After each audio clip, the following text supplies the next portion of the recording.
और अब वक्त घंटी बजाओ का। सिर्फ नाम और धर्म देखकर नफरत फैलाने वालों को सच दिखाना बेहद जरूरी है और इसीलिए आज हम आपको गाजियाबाद के उस वायरल वीडियो का पूरा सच बताएंगे जिसे लेकर सोशल मीडिया से लेकर सियासत के मैदान तक एक खास कैंपेन चलाया जा रहा है। घटना उत्तर प्रदेश के गाजियाबाद की है, जहां एक बुजुर्ग की पिटाई का वीडियो सामने आया। वीडियो में कुछ लोग बुजुर्ग की दाढ़ी काटते हुए नजर आए। आरोप यह लगाया गया कि चूंकि वो बुजुर्ग मुस्लिम समुदाय के थे और इसीलिए उनके साथ ये बदसलूकी की गई। खुद पीड़ित बुजुर्ग ने कहा कि उन्हें वंदे मातरम और जय श्री राम के नारे लगाने के लिए कहा गया। अब इस घटना को लेकर नेता भी सियासत करने कूद पड़े। राहुल गांधी ने ट्वीट किया कि मैं ये मानने को तैयार नहीं कि श्री राम के सच्चे भक्त ऐसा कर सकते हैं, जबकि सच ये है कि इस घटना को अंजाम देने वाले आरोपियों में दोनों धर्मों के लोग मौजूद थे, यानी जानबूझकर धार्मिक भावनाओं को भड़काने की कोशिश की गई। वायरल वीडियो का ये पूरा सच हमारी इस रिपोर्ट में देखिए।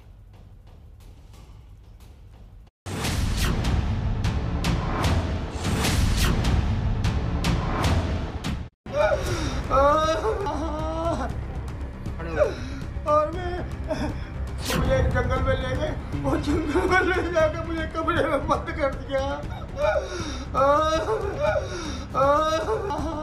कोई भी इस तरह की बात संज्ञान में नहीं आई है कि कोई भी धार्मिक नारे लगवाने के लिए किसी को बाध्य किया गया हो। मेरे हाथ पकड़ के और मतलब ये कैंची लिया है एक जना और कैंची ने मेरी सारी गाड़ी काट दी थी। मुझे इतना मारा के के बीच का एक हम कह सकते हैं ट्रांजैक्शन था, इनके बीच का कुछ इशू था तो उसी कारण से ये हुआ था। इसमें कोई भी धार्मिक भावना वाली बात नहीं थी।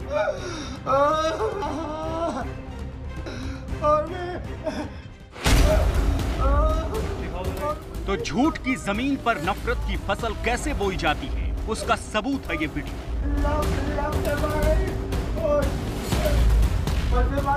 इस वीडियो में जो नजर आ रहा है उसे देखकर किसी को भी गुस्सा आएगा। एक बुजुर्ग के साथ ऐसी बदसलूकी की तस्वीरें विचलित करने वाली है।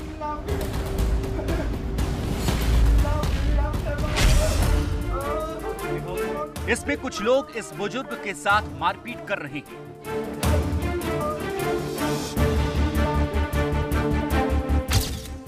वो उनके आगे हाथ जोड़ रहा है, फिर भी वो उसे पीटते जा रहे हैं।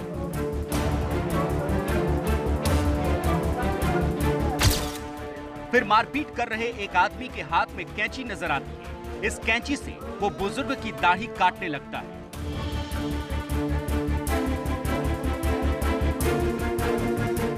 बुजुर्ग उन्हें ऐसा करने से रोकता है तो वो उसे फिर थप्पड़ मारते हैं।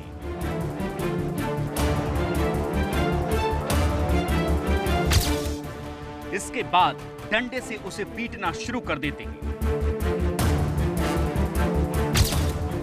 फिर लात घूंसों से उसकी पिटाई होती है और इस तरह काफी देर तक ये मारपीट चलती रहती है।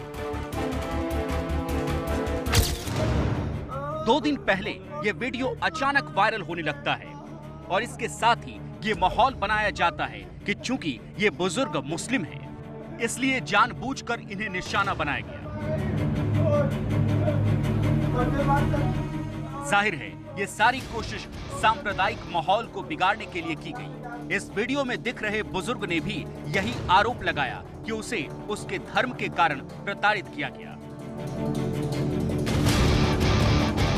मुझे एक जंगल में ले गए, वो जंगल में ले जाकर मुझे कमरे में बंद कर दिया। तो और मुझे इतना मारा के और मैं श्री राम के बारे और वंदे मातरम और जो कह रहे कि तू पाकिस्तान में जासूस है। ये सारी बातें कहकर पीड़ित अब्दुल समद ने भी पूरी घटना को मजहबी रंग देने की कोशिश की।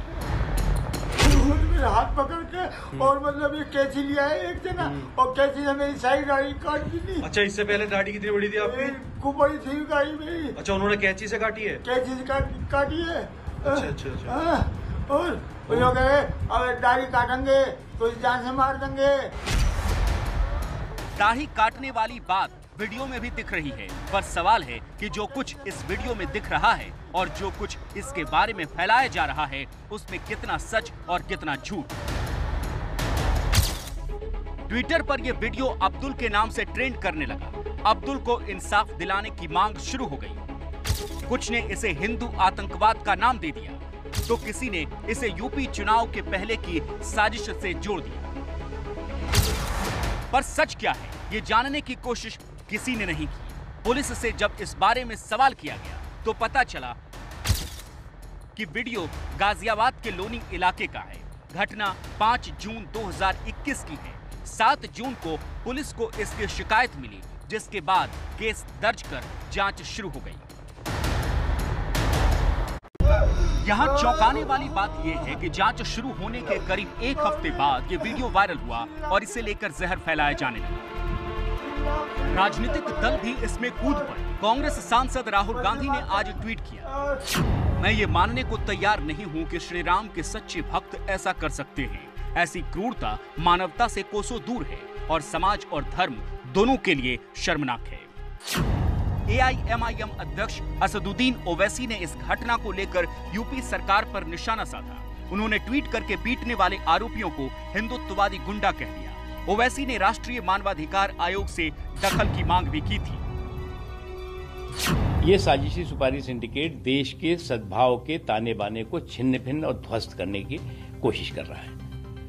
एक अनफॉर्चुनेट क्रिमिनल एक्ट होता है, उस क्रिमिनल एक्ट पर तड़का लगाने की कोशिश होती है और उसके पीछे जो हकीकत और उसके पीछे की सच्चाई है जो आज इन्वेस्टिगेशन में सामने आ रही है वो और चौंकाने वाली है। निश्चित तौर से ऐसे लोगों से जो लोग की इस तरह के अपराधी हैं उनके खिलाफ उन पर कानून का फंदा पहुंच चुका है, उनके खिलाफ कार्रवाई हो चुकी है। न केवल अपराधियों के खिलाफ बल्कि उनके आकाओं को भी छोड़ा नहीं जाएगा, उनके खिलाफ भी कार्रवाई होगी।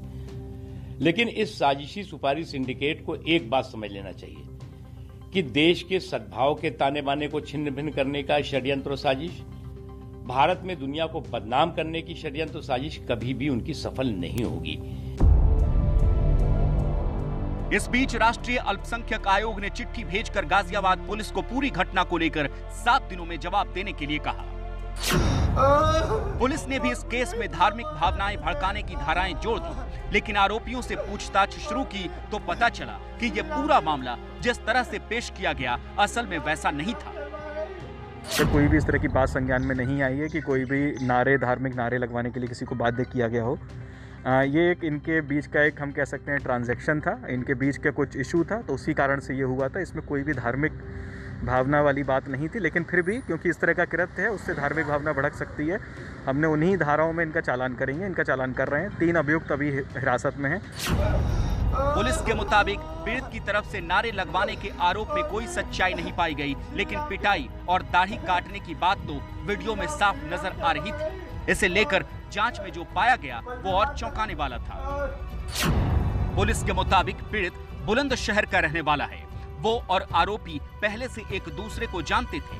5 जून को पीड़ित अब्दुल समद मुख्य आरोपी परवेश गुर्जर के साथ लोनी में उसके घर गया। वहां इस मामले के बाकी आरोपी कल्लू, पोली, आरिफ, आदिल और मुशाहिद भी पहुंचे। यानी आरोपियों में दोनों ही धर्म के लोग शामिल थे और इस मारपीट की वजह थी ताबीज। वीडियो जो था ये भेटा हाजीपुर गांव का था। एक लड़का है परवेश गुर्जर, उसके घर का ये वीडियो था। तो इसमें जब और गहराई से जब जांच पड़ताल की गई तो ये पता चला ये जो बुजुर्ग हैं अब्दुल समद, जिनके साथ इस तरह का खराब कृत्य किया गया था, मारपीट की गई थी, ये अनूप शहर के निवासी हैं और ये यहाँ पर आए हुए थे भेटा हाजीपुर में। इन्हीं लोगों ने, प्रवेश एवं अन्य लोगों ने इनको यहाँ पर बुलाया था।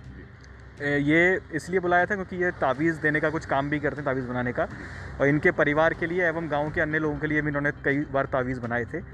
तो उसी प्रकरण में इन लोगों ने बुलाया था कुछ बात करने के लिए। वहीं पर कुछ ऐसी बात हुई और फिर इन्होंने इन बुजुर्ग के साथ काफ़ी गलत तरीके से इन्होंने मारपीट की। इस तरह से ये सारा विवाद उस तावीज को लेकर शुरू हुआ जो पीड़ित अब्दुल ने आरोपियों के परिवार को दी। पुलिस के मुताबिक पीड़ित बुजुर्ग तावीज बनाने का काम करता था और गांव के कई लोगों को तावीज दे चुका था। जिन लोगों ने उनके साथ मारपीट की उन्होंने पुलिस को बताया कि उस तावीज का गलत असर हुआ, इसीलिए वो अब्दुल से नाराज थे। और इसी बात को लेकर झगड़ा शुरू हुआ। इस दौरान बुजुर्ग के साथ जो बदसलूकी की गई वो पूरी तरह से गलत है और इसीलिए पुलिस इस मामले में सख्त कार्रवाई कर रही है। लेकिन अब जांच इस बात की भी हो रही है कि इस घटना को सांप्रदायिक रंग देने की कोशिश क्यों की गई। देखिए, इस सारे पहलुओं की हम जांच पड़ताल कर रहे हैं, लेकिन हाँ, कुछ ना कुछ शैतानी पूर्वक कृत्य तो किया गया है। इस तरह का अगर इन्होंने किया है और जो भी इसमें दोषी हैं, जिन लोगों ने भी इस तरह का वीडियो प्रोपगेट किया है, उनके विरुद्ध भी हम कठोर कार्रवाई करेंगे। हाथ पकड़ के और सवाल पीड़ित बुजुर्ग पर भी है कि वो वंदे मातरम और जय श्री राम के नारे लगवाने जैसे आरोप क्यों लगा रहे हैं, जबकि आरोपियों में दोनों ही धर्मों के लोग शामिल हैं। पुलिस को इन सवालों के जवाब भी तलाशने होंगे। फिलहाल गिरफ्तार आरोपियों से और पूछताछ की जा रही है।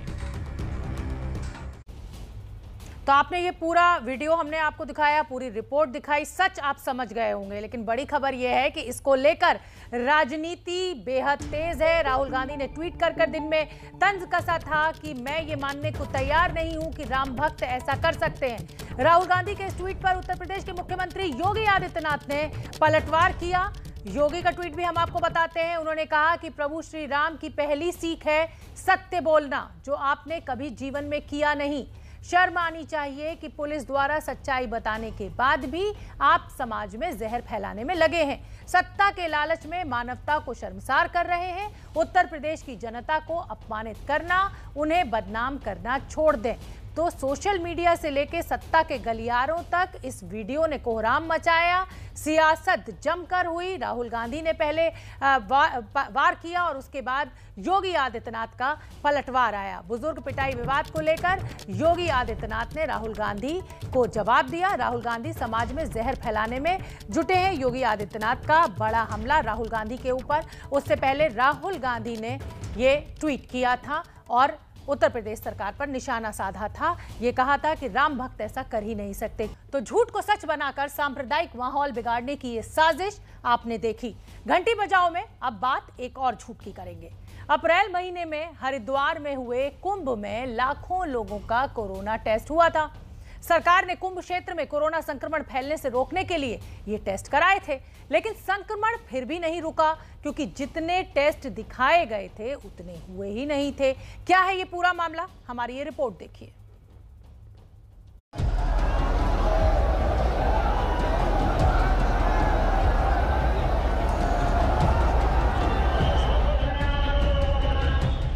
अप्रैल के महीने में हरिद्वार में हुआ कुंभ मेला कोरोना का सुपर स्प्रेडर क्यों बना?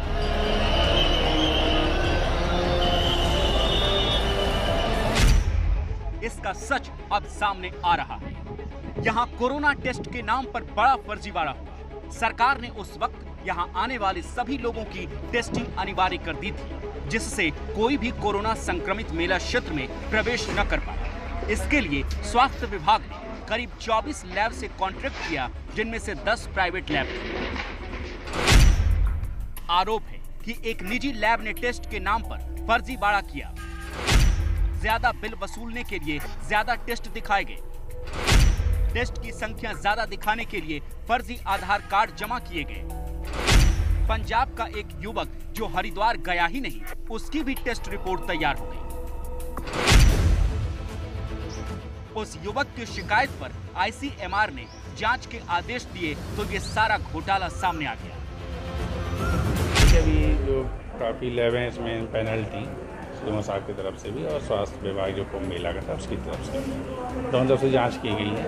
ऐसा संज्ञान में आया है कि ऐसी कोई किसी ने गलत डाटा इसमें फीड किया है, उसकी जांच की जा रही है। सीडीओ साहब के अध्यक्षता में से कमेटी बनी, उसकी जाँच की जा रही है। कोरोना टेस्ट में धांधली का ये मामला सामने आने के बाद हड़कंप मचा हुआ है। छानबीन में बेहद चौंकाने वाली बातें सामने आ रही हैं। जैसे हरिद्वार के एक ही घर से 500 से ज्यादा सैंपल लिए गए। 50 से ज्यादा लोगों का रजिस्ट्रेशन एक ही फोन नंबर पर किया गया। एक किट से 700 सैंपल ले लिए गए। इस तरह एक अनुमान के मुताबिक कुंभ में करीब 1 लाख फर्जी टेस्ट किए गए। इन अनियमितताओं के सामने आने के बाद हरिद्वार के जिलाधिकारी ने एक उच्च स्तरीय जांच समिति का गठन कर दिया है। विभिन्न प्राइवेट लैब्स को जो है एम्पैनल किया गया था इसमें कुछ महिला प्रशासन की ओर से कुछ लैब्स को हायर किए थे और कुछ जिला प्रशासन की ओर से हायर किया गया है। इसमें एक लैब के ओर से इस प्रकार का अनियमितता किया करके एक कंप्लेंट प्राप्त हुआ है। उसमें अभी एक उच्च स्तरीय जांच कमेटी गठित किया है, जिसमें सीडीओ अध्यक्षता कर रहे हैं और वरिष्ठ कोषाधिकारी और जिला विकास अधिकारी उसमें सदस्य हैं। वो 15 दिनों के भीतर जो है वो पूरा जांच करा करके रिपोर्ट देंगे। इस मामले में जब हमने सीएमओ हरिद्वार से बात की तो उन्होंने जांच का हवाला देकर कुछ भी कहने से इनकार कर दिया। अभी हम मेरा कुछ भी बोलना ना, उसमें जांच हो रही है, तो जांच के हिसाब से जो भी आएगा, तो कुछ बोलना ठीक नहीं है। कुंभ में कोरोना टेस्ट को लेकर इतने बड़े पैमाने पर हुए फर्जीवाड़े ने न सिर्फ सरकार को चूना लगाया, बल्कि संक्रमितों की सही पहचान न हो पाने के कारण उस वक्त यहां तेजी से कोरोना फैला। मेला स्वास्थ्य अधिकारी का दावा है कि अभी तक प्राइवेट लैब को टेस्ट का पेमेंट नहीं किया गया है, लेकिन घोटाले का पूरा सच जांच के बाद ही सामने आ पाएगा।